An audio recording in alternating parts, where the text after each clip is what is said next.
Assalamualaikum warahmatullahi wabarakatuh. Dalam kesempatan ini saya akan melanjutkan untuk menyampaikan beberapa contoh bakteri patogen tanaman penting yang menyerang berbagai jenis tanaman budidaya. Selanjutnya saya akan menyampaikan tentang bakteri penyebab penyakit busuk lunak.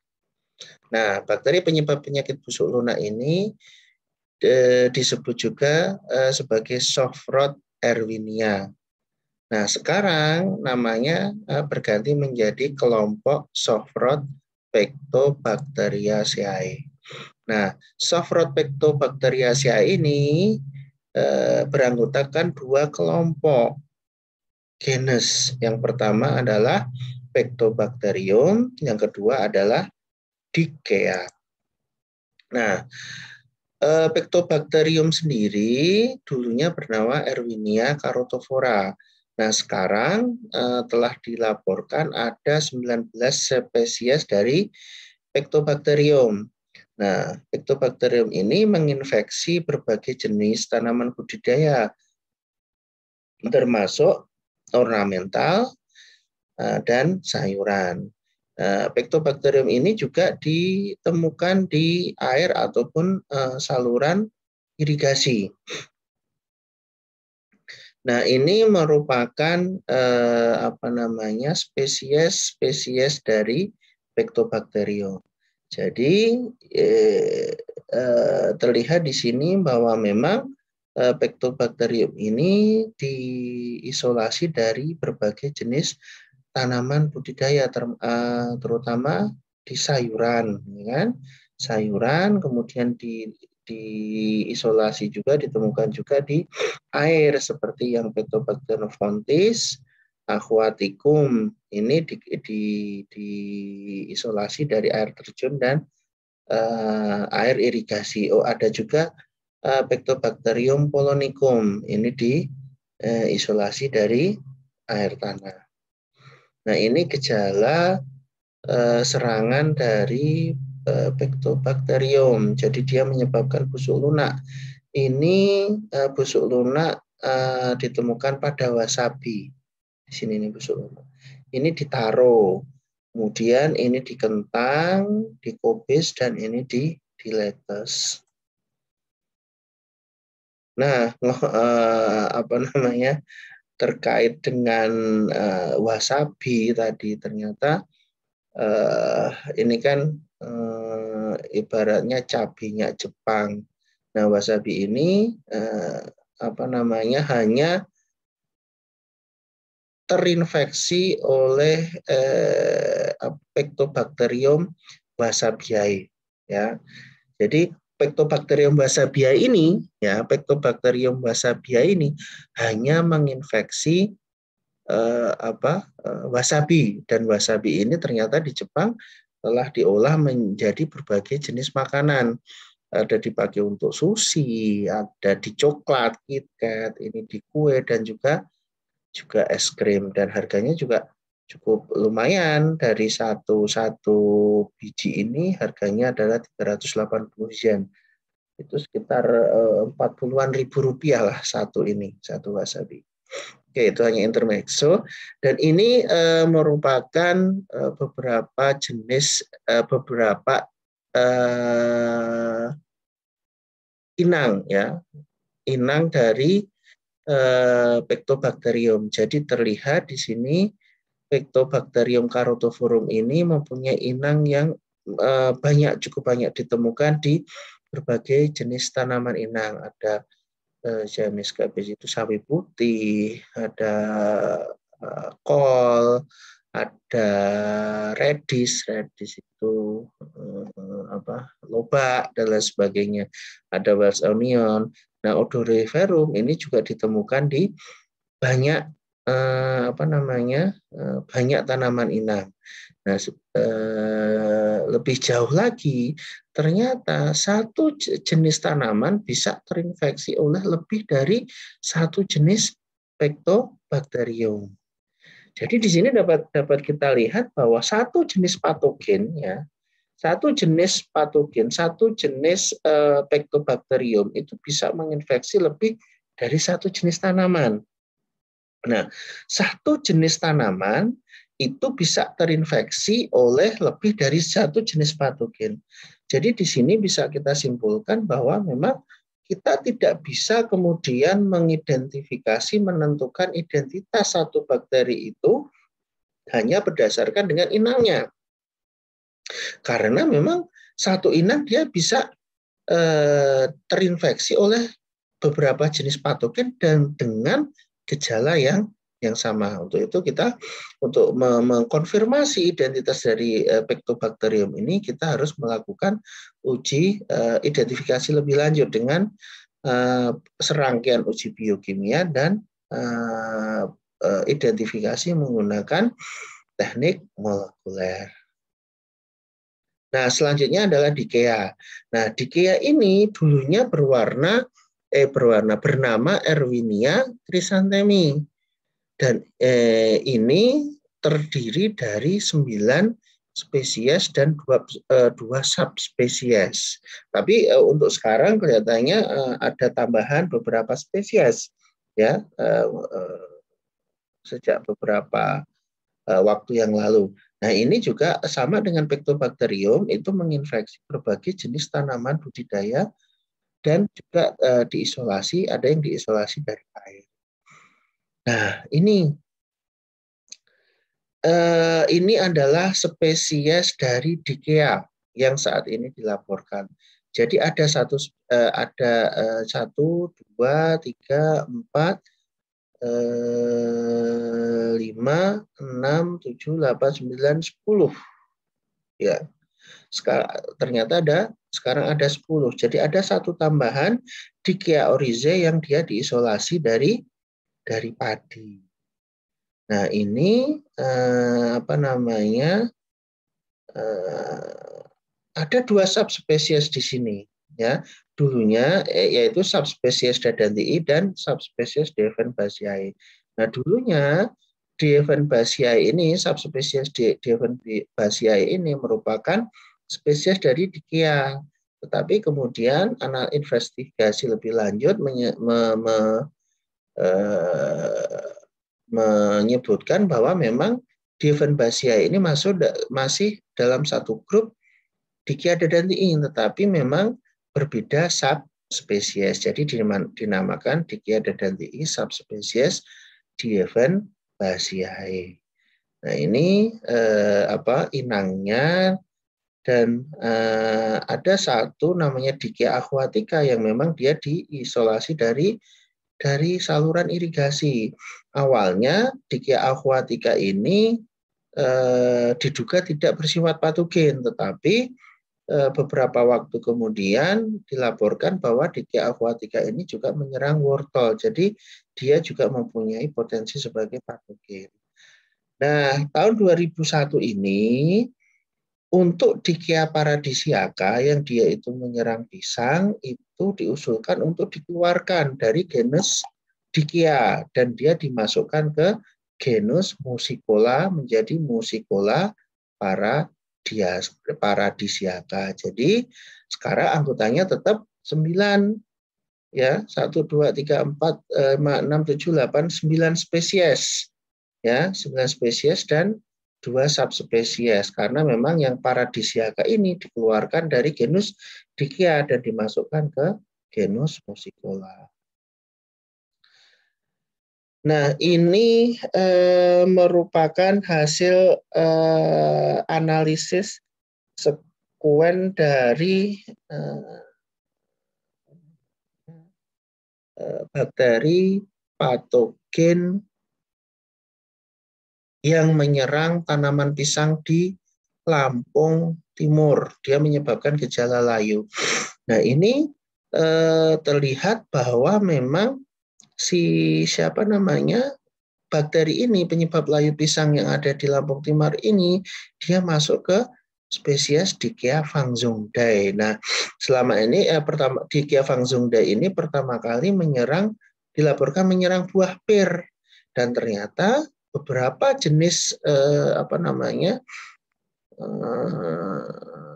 Dikea yang dulunya itu belum ada namanya, masih Dikea spesies yang diisolasi dari berbagai jenis ornamental, dia masuk ke dalam kelompok Dikea Fangzongdae bersama-sama dengan bakteri yang diisolasi dari buah pisang di Lampung Timur.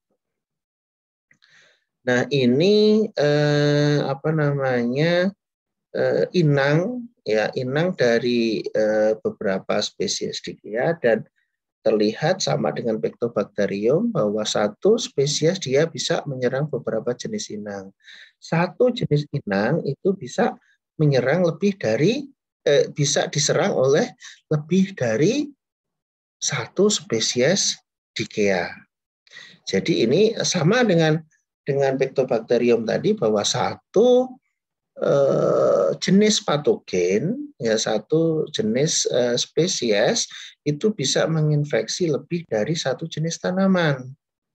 Ya, sedangkan satu jenis tanaman bisa terinfeksi oleh lebih dari satu jenis patogen. Jadi di sini juga kita tidak bisa menggunakan inang ini untuk menentukan spesies dari Dikea ini. Ya, kita harus melakukan serangkaian uji biokimia dan juga uji identifikasi menggunakan metode identifikasi molekuler. Nah, ini gejala yang ditimbulkan oleh Dikea. Jadi dia busuk lunak, sama seperti Pectobacterium. Jadi kedua spesies ini, dua genus ini, kelompok genus ini, Pectobacterium dan Dikea ini sebenarnya bisa dibedakan berdasarkan kemampuan dia untuk menggunakan lecithin. Jadi pada uji lecithinase, kalau umpamanya Dikea ini dia positif, kalau Pectobacterium dia negatif. Nah, ini di bawang daun, kemudian ini di Phalaenopsis, ini Oncidium, dan ini di kentang. Jadi kalau dia menyebabkan tanaman kentang menjadi layu, dan dia akhirnya akan mengering seperti ini. Nah, ini Dikea yang dia menyerang tanaman pisang. Ini dilaporkan oleh Zhang tahun 2014 ya. Jadi dia menyebabkan penyakit layu pada tanaman pisang. Mungkin ini agak sedikit berbeda dengan layu bakteri tanaman pisang yang disebabkan oleh Ralstonia solanacearum ras 2 ataupun Ralstonia syzygiae subspesies celebensis. Mungkin agak berbeda. Nah, kalau umpamanya ini di trustem ya, di trustem kalau dia Ralstonia syzygiae subspesies celebensis atau Ralstonia solanacearum, dia di trustemnya akan terdapat bercak coklat, bintik-bintik warna coklat. Tapi kalau ini terlihat dia gejalanya busuk lunak ini di tengahnya ini. Seperti ini, bukan lagi bercak coklat ya, tapi ini memang dia busuk lunak. Nah, ini serangan Dikea, gejala yang ditemukan pada buah pisang. Hampir sama dengan penyakit layu bakteri yang disebabkan oleh Ralstonia solanacearum ataupun Ralstonia syzygiae subspesies celebensis. Beda, tetapi tidak sama ya. Untuk menentukan identitasnya memang harus dilakukan investigasi lebih lanjut. Nah, ini gejala serangan Dikiaceae pada jagung. Jadi dia menyebabkan layu pada tanaman jagung. Dikiaceae ini juga sering disebut sebagai penyakit yang disebabkan oleh Dikiaceae pada tanaman jagung ini biasa juga disebut sebagai bacterial stuck rot of corn. Jadi dia busuk pada batang jagung.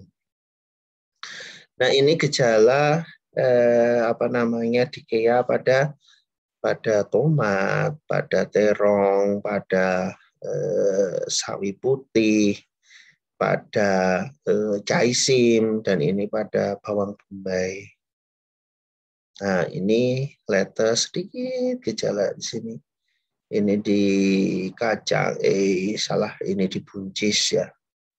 Nah, di buncis. Kemudian ini di caisim, di labusium, dan ini di timun. Ternyata di kea ini di kea Fangsongda ini ternyata dia tidak menyebabkan gejala pada labusium dan timun. Nah, ini gejala pada anggrek, dan ternyata tidak semua anggrek juga bisa terinfeksi dan menunjukkan gejala ya. Jadi si Dika ini tidak tidak semua anggrek bisa terinfeksi dan menunjukkan gejala yang diakibatkan oleh serangan bakteri. Tidak semua. Nah, selanjutnya adalah Agrobacterium. Jadi Agrobacterium itu dia menyebabkan gejala hairy root ataupun gall. Nah, ini adalah gejala hairy root yang ditemukan pada bibit akasia. Ya, di bibit akasia terlihat di sini ada sedikit bintil-bintil ya. Bintil-bintil di sini, dan dia nanti selanjutnya pada bintil-bintil ini dia akan keluar akar. Nah, kalau umpamanya sudah keluar akar seperti ini, tanaman menjadi kerdil dan dia tidak akan tumbuh normal, sehingga ini sudah tidak bisa dipindah lagi ke lahan, ke lapangan. Kalau dia ini dipindah ke lapangan sama aja bohong, karena dia tidak bisa tinggi. Nah, ini gejala lain dari Agrobacterium. Jadi dia membentuk gall, membentuk gall pada daerah infeksi pada batang. Kemudian ini juga pada batang ini pada pangkal batang. Nah, sebenarnya Agrobacterium ini selain dia itu bersifat patogen, ternyata Agrobacterium ini mampu bisa berguna untuk manusia. Ya. Ada sisi manfaatnya juga.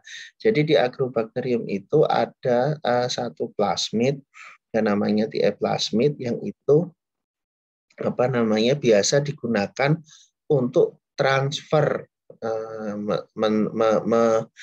menyisipkan, menginsersi DNA target yang kita inginkan ke dalam tanaman, sehingga tanaman itu mengekspresikan sifat yang terenkod oleh si gen target tersebut. Jadi umpamanya kita ingin membuat tanaman yang tahan terhadap Helicobacter umpamanya. Jadi di situ kita sisipkan gen dari Bacillus thuringiensis yang dia bersifat racun terhadap Helicobacter, kemudian kita sisipkan ke dieplasmid, kemudian kita perbanyak menggunakan E. coli, kemudian kita transfer ke tanaman. Nah, dia nanti akan dieplasmid itu dia akan secara sempurna bergabung dengan tanaman, sehingga DNA insert kita itu akan menjadi satu dengan DNA tanaman, sehingga dia akan terekspresi di situ. Tanaman itu akan bersifat racun terhadap Helicobacter. Ini garis besarnya seperti itu. Jadi Agrobacterium ini biasa digunakan untuk membuat tanaman-tanaman transgenik atau GMO, genetic modified organism. Ada yang tahan terhadap glifosat, tahan terhadap Helicobacter, tahan terhadap hama lain, gitu kan. Nah, memang ada juga penggunaan agrobakterium ini untuk memodifikasi tanaman. Umpamanya gini, kita ingin menjadikan buah tanaman tomat itu kalau sudah matang bukan merah tapi kuning. Nah, itu nanti kita modifikasi dengan cara menginsert gen yang dia mengenkod karoten ya, warna pada buah tomat itu, kemudian kita sisipkan kita insertkan ke tanaman, sehingga nanti buah tanaman tomat ya, nanti buah tomat yang muncul itu tidak berwarna merah tetapi berwarna kuning. Nah, itu sisi positif dari agrobakterium selain fungsinya peranannya sebagai patogen. Nah, ini dari TA plasmid dia masuk diinsertkan di sini, di mana dimasukkan ke plasmid ini, kemudian dia dimasukkan ke dalam tanaman, dia bergabung dengan tanaman ini kan di sini, kemudian dia ditumbuhkan di kultur, kemudian menjadi planet ini ditanam, dia akan menjadi tanaman transgenik. Ya, mungkin cukup sekian untuk pertemuan kali ini. Terima kasih. Assalamualaikum warahmatullahi wabarakatuh.